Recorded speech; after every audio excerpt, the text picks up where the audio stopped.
L'heure est grave, les mecs. Cette vidéo-là, c'est à destination des femmes, en priorité, mais pas seulement, en fait, parce que ce que je vais dire là, ça peut concerner aussi les mecs. Ça va parler de quoi, cette vidéo? Je surfais sur YouTube, voilà, et puis en gros, je tombe sur une vidéo qui m'est suggérée, donc merci YouTube de me suggérer des vidéos super intéressantes. En l'occurrence, c'est une nana qui proposait un superbe projet, un coaching en ligne et tout. Je fais, tiens, je la connaissais pas. Beaucoup d'abonnés, et pour cause, je la connais pas. La meuf a fait du make-up, à la base. Je fais, tiens, merde, elle fait du make-up. Alors, tu verras qu'il y a des nanas qu'on connaît, hein. Je crois qu'il y a Sissi Mua, Victoria, enfin tu vois, t'as des filles qui sont passées du make-up au fitness, mais elles sont vraiment mis dedans à fond. Elles ont carrément presque délaissé, si ce n'est pas totalement délaissé, le make-up. Avant ça faisait des tutos beauté, etc. Bon ben voilà, il n'y a pas de souci, elles ont créé leur propre communauté, il n'y a pas de problème. Sauf que là, cette vidéo-là, quand je l'ai regardée, parce que par curiosité, voilà, je voulais voir un petit peu ce que c'était, je te jure, en fait, j'hésitais entre rire ou pleurer, quoi. Je me dis, ceux qui essaient de faire des travaux de qualité, quand tu vois ça, tu te dis, donc ça leur prend une part de marché, hein, quelque part, parce que ça leur prend des potentiels clients, mais en plus, ça peut créer beaucoup de soucis par la suite, tu vois. Et d'ailleurs, ça fait penser en ce moment, t'as une vidéo, parce que le make-up, tu vois, on dit que le bodybuilding, la musculation, tout ça, c'est dangereux, c'est pas santé, c'est pas... Ouais, mais le make-up aussi. Parce que là, j'ai vu une vidéo, là, récente, hein, ça fait le buzz en ce moment, enfin, pas de buzz pour le coup. T'es une petite asiatique, là, qui tient une chaîne aussi YouTube de maquillage. Et je sais pas, la nana, là, je pense qu'elle a voulu faire, elle a pris un poulpe vivant, elle se l'est collé au visage pour, je sais pas, elle a espéré peut-être un soin du visage. Sauf qu'elle s'est pas rendu compte, c'est que le truc, une fois que ça a collé, bah, ça colle vraiment et ça commence à te bouffer, quoi, par les tentacules, là, c'est ça aspire. Et elle a eu chaud, elle est en train de chialer et tout, et comme quoi, hein, la stupidité, de toute façon, peu importe où elle se trouve, hein, si t'es con en body ou si t'es con en make-up, tu restes con. En gros, je te fais résumer, j'ai pas donné de nom, hein, tu vois, mais en plus c'est pas la seule à le faire. J'ai déjà vu des comptes Instagram aussi proposeurs de choses. Et donc là, je suis tombé sur elle et j'en parlais. L'idée c'est, j'ai pas donné de nom, ça sert à rien dans les commentaires de chercher absolument savoir qui c'est ou quoi, on s'en fout, c'est pas ça le propos. En gros, qu'est-ce qui se passe? La meuf, déjà, elle a une ligne... Physiquement, on va parler. Donc, apporte bien les leggings, tu vois. Je pense pas qu'elle ait connu une grosse évolution de ouf. Elle est pas spécialement musclée, elle est pas galbée. Je veux dire, comme certaines nanas que je peux connaître qui sont vraiment à fond dans le body, le fitness et naturel, je précise. Tu vois, on sent qu'elles ont des bonnes épaules, elles ont... voilà, c'est pas du tout ce profil-là. Tu prends par exemple Stacy, que je connais bien, hein, elle a vraiment un physique athlétique et pour la voir en vrai, elle rend bien, quoi, tu vois. Et vous pouvez le constater aussi en photo. Ça n'a rien à voir. Elle est plutôt fine, la physique, voilà. Je pense que c'est la génétique, elle est comme ça. Et puis, je pense pas qu'elle ait vraiment évolué. A priori, elle fait du fitness et elle a un coach. Et qu'est-ce qu'elle s'est dit? Elle s'est dit, bah, je lance un grand projet. Alors, sa communauté non plus n'a pas compris, hein, mais tu verras parce que...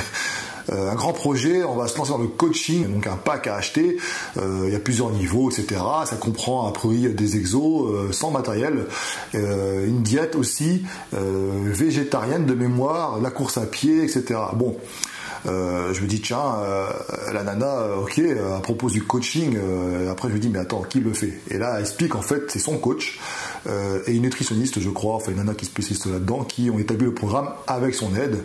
Et en gros c'est le programme qu'elle est censée faire, qu'elle propose à ses abonnés. Voilà, et tu payes une somme et puis tu as plusieurs niveaux, etc. Bon, moi qu'est-ce que je vais faire? Je vais voir son coach. Ah, tu vas dire que je suis un peu méchant, mais en ce moment je suis un peu méchant parce que franchement ça saoule au bout d'un moment, quoi. La bite fait pas le moine, clairement. Mais déjà le mec a son corps de sauterelle là, soit chacun a des objectifs différents, certains utilisent des fruits, pas des fruits, ont des génétiques de fou, pas de fou. Bon, bah lui, le problème c'est qu'on dit souvent hein, dans musculation, ce que tu te donnes à la salle et à ta diète, c'est ce que reflète ton physique, tu vois. Même si certains ça prend plus de temps que d'autres, etc. Généralement c'est le cas.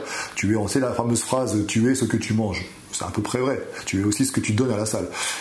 Le mec, j'ai vu des vidéos de lui, quand il utilise des appareils, des trucs à vibration, machin. Il prend des bouteilles d'eau de 50 centilitres pour faire des curls. Ah putain. Et voilà. Donc je me suis dit, putain, j'ai vu ça, j'ai fait, bon, alors peut-être qu'il y a des connaissances, hein, je vais pas le juger le mec, hein, mais en tout cas, ce qu'il me montre là, après c'est parce que j'ai un regard aussi, tu vois, je suis dans le milieu du fitness, de la musculation, donc peut-être que j'ai un regard un peu plus sévère sur la chose, parce que je sais que pour prendre du muscle, ça ne marche pas, ça, tu vois. Mais bon, toujours est-il que j'ai vu ça, et je dis, je suis pas convaincu. Et pour le coup, sa communauté non plus, ils n'ont pas compris. Déjà, ils nous disent, attends, ton grand projet, on pensait que c'était un projet en lien avec le maquillage et tout. Et les nanas là-dedans, elles ont entre 10 et 16 ans, quoi, tu vois. Donc, je les vois mal payer. Mais bon. Mais en donnant ce type de coach, ça renvoie quoi comme image indirectement? Les filles, elles ont toujours peur, ça ressort souvent ça. J'ai peur de trop me muscler, je veux pas devenir comme lui, je veux pas donc. Et pour ça qu'il y a des coachs, j'ai remarqué, des coachs qui marchent bien chez les femmes, mis à part les beaux gosses, hein, tu vois. C'est des mecs qui sont pas trop musclés, toi, ils sont peut-être athlétiques, machin, mais ils sont pas. C'est rarement des gros bodybuilders parce que les nanas elles pensent qu'elles vont finir comme lui, tu vois, alors que tu sais très bien que c'est pas le cas. Hein. Quand j'ai vu ça la première fois, je me suis dit merde. Donc en fait, en gros, je sais pas ce que ça a produit depuis plusieurs mois, machin. J'ai pas été voir leur travail, hein. Peut-être que c'est du travail de qualité, hein, mais je doute, parce que c'est pas personnalisé, mais bon, pourquoi pas. Je sais pas quelle aide a été apportée par cette nana qui fait du maquillage, mais bon, au début je me suis dit, bon, tu connais mon côté un peu positif, je me suis dit, ça peut permettre à certaines personnes qui sont pas du tout intéressées par le milieu du fitness musculation, s'ils sont vraiment fans de cette fille-là, ils peuvent commencer à mettre un pied à l'étrier, comme on dit, hein. Ils mettent un pied dans le monde de la musculation, comme l'a fait Thibaut Inchep, par exemple, tu vois, tout le monde le disait, ah, Thibaut c'est de la merde et tout ça, mais au moins, il a peut-être apporté 10% de plus de pratiquants qui n'aurait jamais fait la musculation s'il n'y avait pas eu Thibaut Inchep, tu vois. Donc c'est-à-dire que si jamais tu commences à te mettre là-dedans, puis après tu veux peut-être faire un peu plus, et donc tu vas aller voir d'autres chaînes, d'autres coachs, d'autres salles, etc. pour te perfectionner et t'améliorer. Donc il faut toujours avoir un petit peu le côté positif. Oui, mais bon, là quand même, tu vois, alors tout y est, hein, au niveau d'arguments commerciaux, ils vont te mettre le côté sans matériel, tu vois, à la maison, ça rassure les femmes, parce que j'ai fait une vidéo d'ailleurs là-dessus, hein, les femmes, elles ont du mal à aller à la salle de musculation, parce que bien souvent, elles ont, voilà, elles n'y connaissent pas. Quand je dis les femmes, les mecs, c'est pareil en fait, hein, finalement.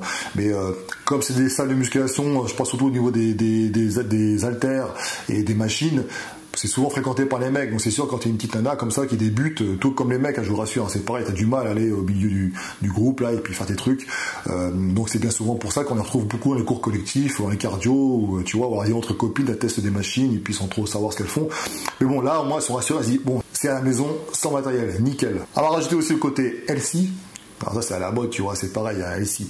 Donc c'est santé. Alors si tu nous suis, la musculation, le principe même de la musculation, c'est pas très healthy, tu vois. On fait en sorte d'être plus en bonne santé que possible, mais tu pars du principe que pour faire du muscle, il faut le détruire. Je schématise, mais c'est à peu près ça. Tu dois choquer le corps pour avoir des progrès. C'est clairement ça. Après, ça te sort des arguments ensuite végétarien, machin. Mais c'est pas la seule. Il y en a de plus en plus. Alors. Il y a des gens qui vivent pleinement végétariens, végétaliens, vegan, etc. C'est des gens qui ont voilà, ils le font par. Je fais une vidéo là-dessus prochainement.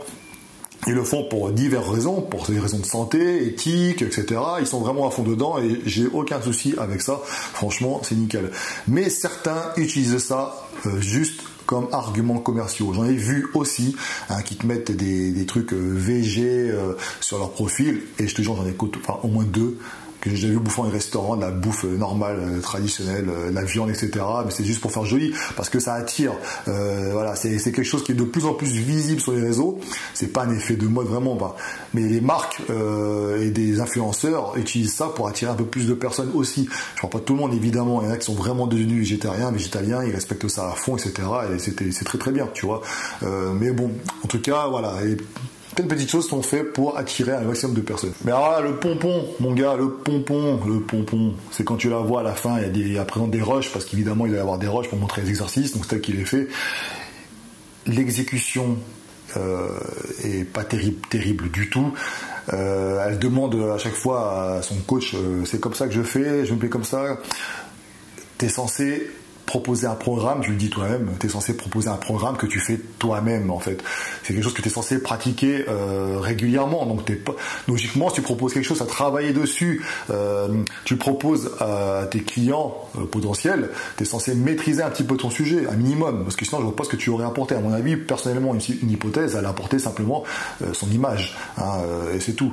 Voilà. Et ensuite, quand tu vois son coach, c'est vraiment, c'est simple. Dans les salles de musculation, tu as les salles de musculation traditionnelles comme les nôtres, là, t'as des cours collectifs, t'as des machines, des poids et haltères, et t'as des petites salles de remise en forme avec que des appareils high-tech qui coûtent la peau du cul, l'abonnement ça coûte la peau du cul, c'est fait avec des machines avec des élastiques, des vibrations, des machins, des trucs, ils en vendent des trucs, enfin voilà, et ça attire les gens qui ont l'impression de travailler, et qu'en fait, non. Clairement, non, pas tant que ça en tout cas. Donc au bout d'un moment, je veux dire, pourquoi je fais cette vidéo-là, c'est au bout d'un moment, stop, quoi. Il faut un minimum de crédibilité, parce que en faisant ça, clairement, les nanas qui vont prendre ce programme-là vont dire, ouais, super, je voudrais avoir son physique. Elle a rien d'exceptionnel, franchement, elle a pas évolué d'un iota. Enfin, je l'ai vu, je la connaissais pas. Moi, j'étais voir des photos le plus possible en arrière. Pas de différence, hein. Merci les leggings, quoi. Elle est fine déjà, mais bon, ça, t'as certains qui sont un petit peu embourrés. Je sais pas si ça prend cela ou pas, mais bon, voilà, elle a une physique qui est déjà avantageux, mais elle n'est pas athlétique. C'est pas une nana qui s'est transformée, qui pourrait dire éventuellement, regardez, j'ai réussi, je vais vous donner quelques astuces, ou je vais vous proposer, voilà, je vais vous montrer ce que j'ai fait moi, et puis vous pouvez refaire la même chose si vous voulez pour voir. Non, même pas. Donc, au bout d'un moment, tu vois, et le problème, c'est que les filles, au même titre que les mecs d'ailleurs, qui proposent des coachings alors qu'ils sont dopés et qui vont faire croire à leurs clients qu'ils peuvent avoir leur physique pareil. Là, c'est la même chose. Elles vont faire ça. Peut-être qu'elles auront des petits progrès, parce qu'évidemment quand tu commences une activité physique tu vas progresser un tout petit peu, mais stop, tu vas pas avoir un boule de compète. Comme je dis toujours, j'ai fait une vidéo là-dessus, hein. Karim aussi, Big K, coach, qui a fait une vidéo aussi récemment encore là-dessus. Tu vas pas faire tu vas pas avoir un boule de compète en faisant de l'élastique, en te mettant à 4 pattes, en faisant le chien qui pisse là pendant 10 à 15 fois par jour. Enfin, c'est n'importe quoi. Voilà, faut pas avoir peur d'utiliser des charges de travail. Il faut pas avoir peur d'augmenter tes charges, et ça passe que par là. Les nanas que je connais, je te le dis, toi qui regardes, j'espère qu'il y a des filles qui regarderont la vidéo et qui le partageront à d'autres, même les mecs, hein, de partager à vos copines, etc. Mais clairement, si tu veux prendre du muscle, il faut prendre des charges de plus en plus lourdes, et basta. Le muscle du fesse et fessier, c'est un muscle très très puissant. C'est pas en portant, je sais pas, 2 kilos aussi de bouteilles d'eau sur le cul que tu vas réussir à avoir un cul bombé, quoi. Au bout d'un moment, stop. Faut arrêter de croire à cette connerie. Les élastiques, c'est très très bien. Les élastiques, il y a beaucoup de travail intéressant à faire avec les élastiques, mais tu vas pas te muscler juste avec les élastiques, tu vois. Donc au bout d'un moment, il faut arrêter de propager ce genre de conneries. Alors quand c'est propagé par des gens du fitness, c'est déjà dérangeant, mais là tu dis, il y a des gens qui sont en dehors de ça, qui commencent à s'y mettre aussi. Donc moi, je sais pas ce que t'en penses, dis-moi dans les commentaires ton avis là-dessus, mais au bout d'un moment, je veux dire, voilà quoi, au bout d'un moment, si tu veux, tu fais partie d'un autre milieu, tu fais, je sais pas, du maquillage, de l'humour, et tu te mets après, parce que le fitness, ta passion, il n'y a pas de problème. Je veux dire, il y a de la place pour tout le monde, mais dans ce cas-là, essaye de proposer un maximum de qualité, quoi. Je veux dire, ça sert à rien parce que ce genre de choses, là, franchement, c'est cher. Je trouve, pour ce que c'est, et quant au résultat, franchement, à mon avis, tu seras déçu, hein. Tu seras vraiment déçu. Il faut pas croire dans les filles, hein. C'est pas parce que vous faites des exercices que ça brûle, hein, parce que ouais, si tu fais par exemple le chien, tu lèves la patte là, tu crois que ça travaille, et tu dis putain, ça brûle. Ouais, mais non, mais tu crois quoi? Tu vas pas développer un fessier de ouf, pareil, hein. Ouais, mais attends, justement là, j'ai peur de prendre trop lourd, parce qu'après je vais pas finir musclé comme un homme. Dis-toi qu'un mec qui a plus de testostérone, naturellement je parle, qu'une femme, logiquement, a du mal déjà à se muscler. Alors c'est pas toi qui va réussir à développer une masse musculaire supérieure à un mec, ou alors sinon il y a un problème, fais des bilans sanguins, je sais pas, tu vois, au bout d'un moment il faut être cohérent. Donc ça passe par là de toute façon. Observe autour de toi, je prends Stécie, elle fait un peu de tout elle, tu vois, mais elle fait de la fonte aussi traditionnelle. Tu prends les élèves de Nathan Mozingo, par exemple. Nathan Mozingo, va voir son compte, les nanas qui l'entraînent, elles travaillent même pire que des bonhommes. Est-ce qu'elles sont musclées comme des mecs? Non, elles ont des cuisses, des fessiers, elles sont bien, elles progressent de plus en plus, et elles se déchirent à la salle. C'est ça le secret, en fait. C'est pas tout ce qu'on vous propose. En fait, l'idée des gens, c'est de vous proposer des programmes, des machins, vous faire croire que tout ça s'est obtenu grâce au minimum d'efforts. Parce que les gens sont feignants, les gens ont du mal à accepter la douleur. Et je sais qu'il y a des coachs, par exemple, quand je les interroge, ils me disent « mais je ne veux pas la pousser trop dans ses limites, parce que sinon, elle arrête le contrat ». Je les comprends. Dans les arts martiaux, c'est la même chose. Les arts martiaux, c'est pareil. Si jamais tu donnes pas une ceinture à un mec à la fin de l'année, il a l'impression de pas avoir payé, d'avoir payé pour rien. Donc tu lui donnes sa petite ceinture. C'est pour ça que les différentes couleurs ont été inventées, en fait, en système européen. C'est-à-dire qu'il faut qu'ils aient l'impression de progresser régulièrement et qu'ils payent pour quelque chose. Tu vois, ça motive, etc. Si ça fait trop mal, eh bien les élèves quittent le club. Donc les profs s'adaptent, ce qui fait que maintenant tu as affaire à des arts martiaux qui sont carrément, c'est devenu maintenant du yoga pour bobo, quoi. Tu vois, en gros, je sais pas, c'est un terme que on m'a attaqué, ouais, bobo, machin, enfin t'as compris le truc. Au bout d'un moment, les arts martiaux, voilà, t'apprends à faire mal et puis encaisser aussi la douleur, et c'est tout. Et bah, c'est pareil, la musculation, faut que ça te fasse mal, intelligemment, bien sûr, faut pas te faire mal aux articulations, etc. Mais ça doit faire mal aux muscles, et tu dois porter des charges, et puis voilà, et t'as rien sans rien. Donc arrête de croire les programmes bidons, minceur, machin, avec des petites bouteilles d'eau, des élastiques, des poids de corps et tout. J'ai rien contre ça, hein. Ça peut te donner déjà une petite base et tout, mais si tu veux développer du muscle, si tu veux vraiment finir, parce que les filles généralement c'est ça, c'est le cul bombé, des cuisses, machin et tout, oublie. Ou alors fais ça en complément au pire, si tu veux, pourquoi pas. Mais ne pense pas que tu vas obtenir des résultats qu'avec ça, ou avec de l'électromusculation, ou des appareils aussi, que des trucs qui tremblent partout, voilà, qu'au bout d'un moment stop. Donc voilà, c'est une vidéo justement pour dénoncer un petit peu tout ça, parce que, je dis-moi ce que tu en penses dans les commentaires, hein. Donc je voulais vraiment réagir là-dessus, parce que je trouve que ceux qui disent que le fitness est mort, les chaînes YouTube font moins de vues, machin, confondez pas tout. Le logarithme de YouTube a changé. Il y a qu'à voir les vidéos qui sont mises en avant maintenant dans les tendances, c'est plus les mêmes qu'avant, hein. Donc les gros youtubeurs ont du mal à se hisser aux premières places. Donc le fitness se porte très très bien. Donc il y a qu'à voir. Enfin j'en suis en tout cas sur Nice, t'as une vingtaine de salles qui ont ouvert encore. Je vois de plus en plus de mecs musclés. D'ailleurs ça pose problème parce qu'il y a de plus en plus de mecs qui finissent à l'hôpital. Ça on pourra en faire une vidéo aussi, hein. Forcément à cause des fruits, c'est de plus en plus jeune, malgré les vidéos de prévention. Mais voilà, donc le fitness se porte très très bien en France, les marques l'ont compris, certains influenceurs l'ont compris aussi, il y a de l'argent à se faire, mais il n'y a pas de problème, faites-vous de l'argent, il n'y a pas de souci, s'il y a des clients qui achètent, pourquoi pas, je m'en fous, mais dans ce cas-là, essayez de proposer quelque chose quand même de cohérent, d'intelligent, et arrêtez de faire croire mondes et merveilles aux gens, parce que ça dénigre quelque part aussi le travail qui est fait avec sérieux par beaucoup d'autres coachs, influenceurs, et les gens influenceurs, j'aime pas trop ce terme, mais bon, il faut dire ce qui est, les gens influencent d'autres personnes, parce qu'il y a du travail de qualité qui est fait depuis longtemps derrière, et tout ça après ceux qui veulent les suivre, comme dirait Gundil, tant pis pour vous, hein. Nous on fait notre boulot, on essaie de vous informer, de vous sensibiliser. Dans les commentaires, n'hésitez pas à me dire ce que vous en pensez de tout ça. Voilà, clairement, qu'est-ce que vous pensez, ces gens qui proposent des programmes poids de corps, qui font croire monts et merveilles dans les vidéos YouTube, hein, qui te mettent des titres un peu racoleurs, j'ai rien contre ça, mais qui te font croire des choses aussi complètement bidons. Faut-il rejeter la faute sur ces gens-là ou sur les gens qui les suivent finalement, tu vois? Quelle serait la solution? Moi, je la vois pas trop. Donc, en tout cas, je pense qu'il faut à vous aussi de faire l'effort de suivre les bonnes chaînes et les bonnes sources d'informations. Et puis voilà. Et donc, à ce propos-là, n'hésite pas à t'abonner. Un petit like, a priori, ça fait plaisir. C'est vrai que ça fait plaisir, mais c'est vrai que vous êtes... on est plutôt bien récompensé à ce niveau-là. Et surtout, on aime bien échanger avec vous. Donc, je vous dis à très bientôt sur la chaîne Cher Fitness. Salut!